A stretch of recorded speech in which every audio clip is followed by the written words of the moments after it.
They told me never to look an Aurelian Empress in the eyes. Not because it was forbidden, but because it could change you. The Aurelians weren't like us. They were light-made flesh, beings of bioluminescent veins and shimmering skin that refracted color like a living prism. Their empire stretched across 11 galaxies, yet their rulers never left the core world. The Empress herself had boarded our ship, the Terran vessel Vanguard 9. When the docking seal hissed open, the air felt different, heavier, perfumed with ozone and something sweetly alien. The Empress stepped through the mist like starlight taking form. Her eyes burned with faint blue fire, and the metal floor beneath her feet rippled as if obeying her will.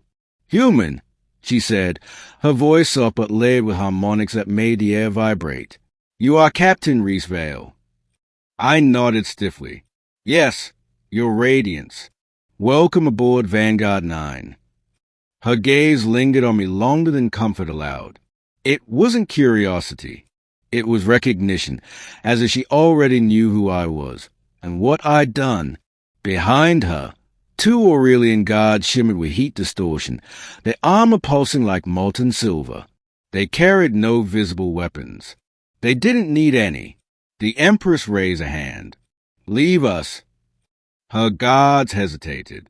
"Majesty." "Go." The word struck like thunder. They obeyed instantly, leaving the 2 of us alone in the corridor, the hum of the ship the only sound. "You've crossed forbidden space," she said, stepping closer. "Why?" "Diplomacy," I said. "We're seeking peace. The Aurelian fleets have surrounded our colonies. We can't survive another war." Her lips curled faintly. "You think I came for peace?" I swallowed. "Then why did you come?" Her fingers brushed the air beside my face, not touching, but close enough for the skin on my neck to tingle, to see if the stories were true. "What stories?" "That humans can feel love, even for their enemies." Over the next 3 days, she stayed aboard Vanguard 9. Officially, it was for negotiations. Unofficially, it was a test, and I was a subject. She followed me to the observation deck, the mess hall, the simulation chamber. Always silent, always watching. When she spoke, it was never about war or peace. She asked about dreams, about music, about what it meant to miss someone. One night, beneath the crimson glow of Titan's nebula, I finally asked, "Why me?" She turned her luminous eyes toward the stars. "Because you smiled when I arrived." "That's protocol." "No," she said softly. "It was hope." The more time I spent near her, the stranger things became. My ship systems began syncing to her energy signature. The lights dimmed when she slept. The engines purred when she walked. And I began to feel her, not just sense her presence, but feel her, a warmth behind my thoughts, a pulse beneath my heartbeat. She invaded my dreams, standing barefoot in a sea of stars. Her voice echoed through the void. "Why do you hide from what you already are?" I'd wake drenched in sweat, the hum of the ship echoing her tone. By the 5th night, Command ordered her off the vessel. They said the readings were unstable, that her energy field was rewriting our navigation systems. I was told to escort her personally to the airlock. As we walked, the silence was unbearable. The corridors stretched like eternity between us. "You're sending me away," she said. "It's not my decision." "Everything is your decision," she said, her tone softer now. "You just refuse to believe it." We reached the airlock. The inner door closed behind us with a hiss. Red light washed over her silver skin. She turned, eyes glimmering. "Do you know what it means when an Aurelian touches a mortal?" I shook my head. "It means that time becomes ours. We see everything there have ever been." I stepped back, my breath catching. "You shouldn't." But she moved faster than thought. In an instant, she was inches away, her glow filling the narrow chamber. "You fear me," she whispered. "But your fear isn't hate. It's recognition. I don't. Her fingers brushed my cheek. The ship vanished. The airlock, the steel, the stars, all gone. I was floating in a field of endless light. I saw flashes. Her world, her birth, her wars. I saw her standing in a hall of mirrored suns, alone. And then I saw me, not as I was, but as I had been, dying in a firestorm years ago during the first human-Aurelian conflict. She had been there. She had saved me. I rewrote your end. Her voice echoed through the void. But time is closing that wound. When I blinked, we were back in the airlock. My knees hit the deck. The room spun. What did you show me? I gasped.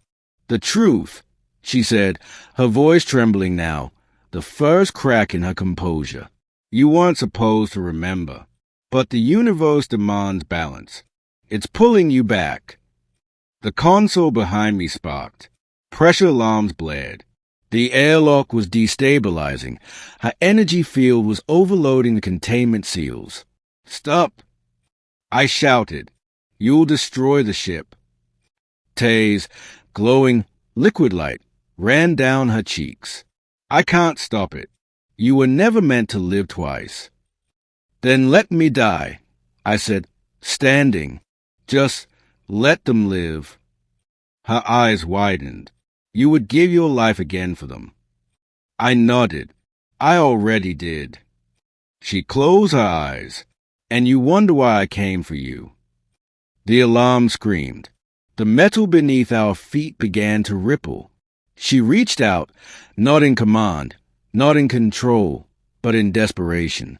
I could save you again, she whispered.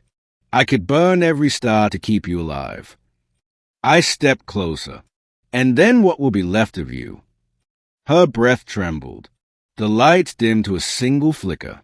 Reese, she said, my name, spoken like it hurt her.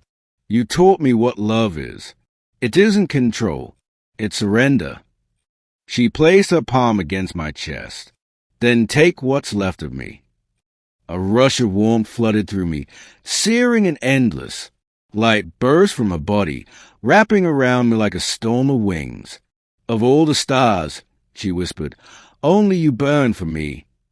The airlock doors blew open, releasing a blinding pulse into the void.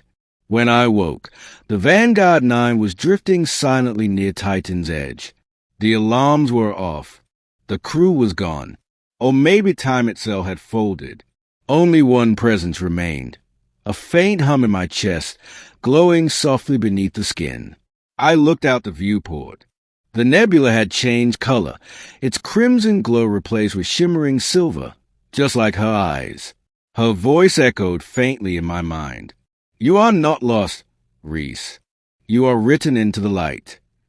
Weeks later, the Galactic Council sent a retrieval team. They found me alive but changed. My vitals were human. Mostly, my pulse emitted low-frequency harmonics. When I spoke, machinery responded. They asked what happened. I said only, she saved us. They didn't believe me, but when they tried to replicate the energy that stabilized the Vanguard 9, their systems failed. It only responded to my touch, to our resonance. At night, I dream of her, standing in the infinite light, eyes soft, voice like starlight through glass. One day, the stars will remember what we were, she whispers, and they will burn for us both. And sometimes, when I walk past the airlock, the chamber hums faintly. The red light flickers blue for just a heartbeat. It's her. I know it is. Watching. Waiting. Not as an empress. Not as an alien. But as a woman who chose a fragile human heart over an eternal empire. And in that silence between stars, I whisper back, of all the stars, only you still burn for me.